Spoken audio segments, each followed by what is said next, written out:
mendrika ataon'ny olo mahitsy ny fiderana. Aoka tsy hiala amin'ny vavanao ity boky ny lalàna ity, fa sainsain'Andriamanala ary amin'izany dia andrinina ny lalanao sady ahazo fambiavana tsara ianao. Mieriny indray izao ny taona iarahantsika mankalaza ny nahaterahan'ny mpamonjy eto amin'ny fiangonan'i Jesosy mamonjy 67 hektara. Koa manasa antsika mianakavy ary amin'ny sabotsy 7 janoary 2024 manomboka amin'ny 2:00. Isintona ny fanatrehan'Andriamanitra isika amin'ny alalan'ny hira fiderana.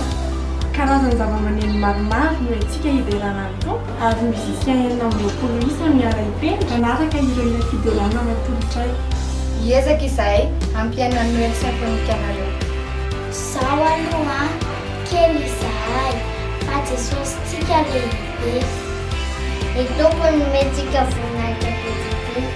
Miomana azy iarankalaza ny tompo amin'ny hira, Fanandratana, fiderana, fanomezam-boninahitra, tenin'Andriamanitra. manasa anareo izay ho tonga maro Mamangy anao ny tompo, fatondafo, mitondra namana. Azadilana tatsika.